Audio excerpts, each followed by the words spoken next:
Essa é a minha segunda semana na carreira de perito médico federal e eu vou falar sobre a solidão desse processo de mudar para uma cidade nova, sem ninguém, mudar sozinho, para um emprego novo e fazendo coisas que você não estava acostumado, que você não foi treinado durante os 6 anos de faculdade para fazer. Na faculdade, nós aprendemos principalmente a assistência. É o que você vê habitualmente com o médico. Vai à consulta, vai ao pronto-socorro, e ali o papel do médico é exercer o cuidado. Já na perícia médica, o papel do médico é resolver ou responder uma questão técnica, no caso da perícia médica federal, para o governo federal. Então aí já vem a primeira quebra de expectativa.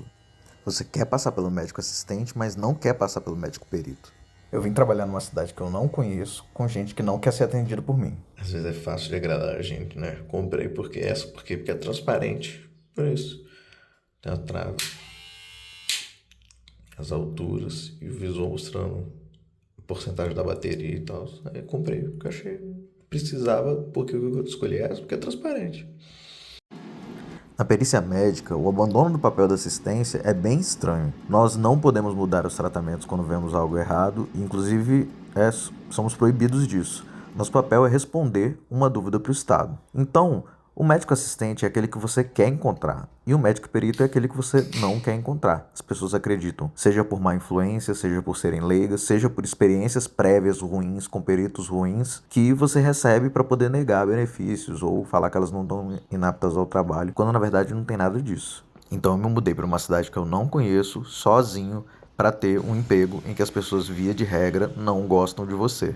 Existe uma expectativa para todo mundo que sai de casa para passar por uma perícia médica. A expectativa de que você vai ser afastado, mas a questão é que o governo quer saber se você está inapto àquele trabalho. O governo sabe que você está doente. Caso não estivesse, não passaria por uma consulta médica, por uma perícia médica. Mas ele quer saber única e exclusivamente se você está apto ou inapto àquele trabalho, no caso de uma perícia médica previdenciária, por exemplo. Então, na realidade, o nosso papel é lidar com gente vulnerável, gente que é enganada, por exemplo, que chega e me apresenta uma pasta do advogado previdenciário com umas queixas sem pé nem cabeça, uma coisa que obviamente não causa afastamento, mas o advogado quer ganhar algum dinheiro em cima daquilo, ou, né, por via judicial, ou por gente mal intencionada, que apesar de ser a minoria também existe. E se você vai numa perícia, sabe que o perito faz 75 perícias por semana. É extremamente óbvio perceber uma pessoa que está fingindo e uma pessoa que está sendo honesta. Bom, o consultório. Deixa eu fazer assim para dar para ver melhor.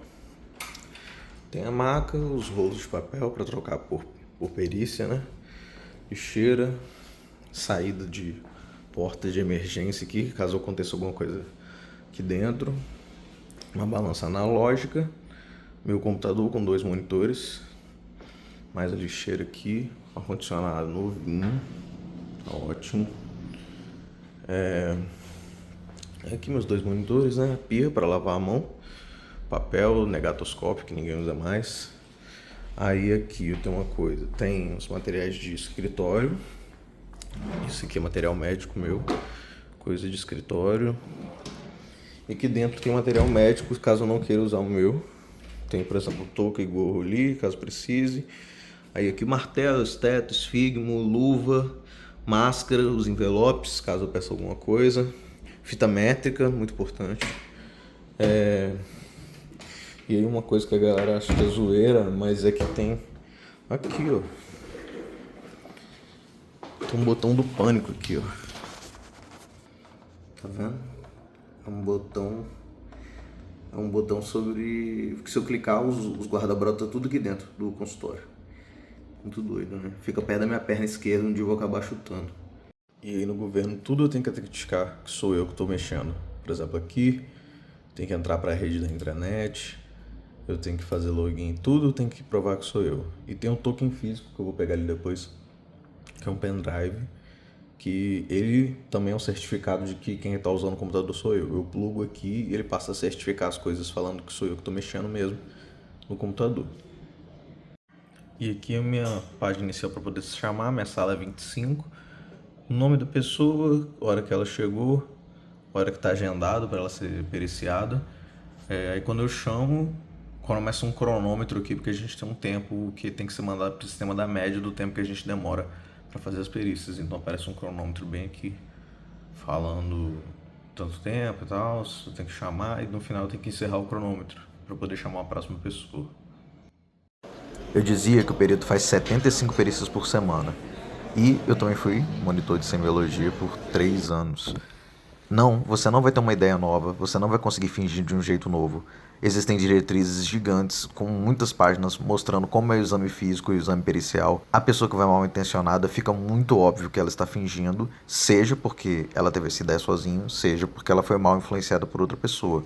Mas isso é evidente e isso é descrito muito bem na literatura, não é algo difícil de perceber, principalmente no exame físico, quando a pessoa está mentindo. A questão é que a gente aprende durante os 6 anos como a gente deve tratar bem o paciente. Isso é um fato, mas somos poucos preparados para falar como o próprio paciente desumaniza o nosso trabalho. O paciente, via de regra, e o periciado não veem o profissional da saúde como uma pessoa. Ele não vê o profissional da saúde como alguém que tem chefe, alguém que tem metas, alguém que tem necessidades e alguém que precisa cuidar da sua saúde. O periciado e o paciente, via de regra, querem promover a sua própria saúde às custas da saúde do profissional da saúde. E isso causa um desgaste nos profissionais. Dificilmente um médico plantonista vai falar para você que nunca passou por alguma situação irritante, por exemplo, indo almoçar e ouvindo as pessoas reclamando no corredor. E isso vai causando um descontentamento, um acúmulo de bagagem que causa uma desumanização do seu atendimento. Nós devemos ficar atentos e tomar um cuidado ativo de manter o nosso tratamento de maneira profissional. E estudamos para isso. Porque caso nós fizéssemos baseados em empatia ou em solidariedade, haveriam flutuações muito mais significativas no nosso atendimento. Mas como treinamos tanto tempo para ser profissionais, a gente acaba tentando manter da mesma maneira. Pense você que se eu fiz 2 perícias seguidas de 2 periciados que fingiram seu exame físico e as suas queixas, como é difícil que o próximo periciado entre na sala e que eu vista novamente o manto da ignorância para poder atender aquela pessoa sem ser influenciado pelas 2 pessoas anteriores que passaram por mim, sem carregar um sentimento negativo ou uma sensação de frustração por estar fazendo o meu trabalho e que as pessoas se deslocaram até o meu ambiente para poder me enganar. Como que a próxima pessoa não vai ser afetada por isso? É apenas, o ato de desumanização dos profissionais da saúde que ocorre por via dos pacientes ou dos periciados. Além disso, existem os problemas estruturais em que não há culpa do periciado nem do perito. Por exemplo, um médico assistente que instala um tratamento errado para uma doença X. Eu não posso falar que essa pessoa está inapta ao trabalho porque ela não está tratando de maneira apropriada. Mas ela não está fazendo o tratamento apropriado, não é culpa dela. Mas também não é minha. A minha perícia vai passar por um Qualitec e se tiver alguma incongruência nos meus laudos, eu sofro um processo administrativo. Claro, se comprovada a incongruência ou má fé, alguma coisa, é levado à frente. E, dependendo da situação, até caso de exoneração. Então, ele não tem culpa de o médico assistente não estar passando o tratamento correto e eu também não tenho culpa. E aí, nesse caso, acaba ocorrendo que é um indeferimento por não se comprovar incapacidade laborativa.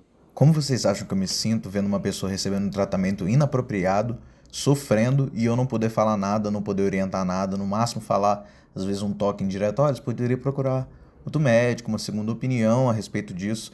Isso é totalmente contraintuitivo com o que a gente aprende na faculdade e causa uma sensação ruim por não estar prestando assistência, que é algo que não cabe ali naquele momento. Eu não estou falando mal da profissão, é interessante saber como que a doença afeta a profissão da pessoa, afeta a vida dela, como que permite ou não o trabalho. E eu até dispenso algumas futilidades, até porque eu vi gente no Twitter reclamando que não passou na prova, depois vi essa mesma pessoa falando: ai gente, eu não aguentaria o INSS porque lá, se alguém trabalha como lavrador e tem um problema na perna, eles falam que é só ele arrumar outro emprego, tipo atendente ou telemarketing. Sim, te choca o Estado estar preocupado em manter a população economicamente ativa e não aposentar todo mundo, É umas coisas meio fúteis, assim. É óbvio que o Estado quer que as pessoas trabalhem, é óbvio que a gente precisa arrecadar. Só que isso deve ser avaliado dentro do perfil profissiográfico da pessoa. Deve ser avaliado se aquele indivíduo tem condições de exercer outro trabalho sem ser aquele, e caso não tenha, ele vai ter acesso aos seus direitos. Não é complexo. É um raciocínio,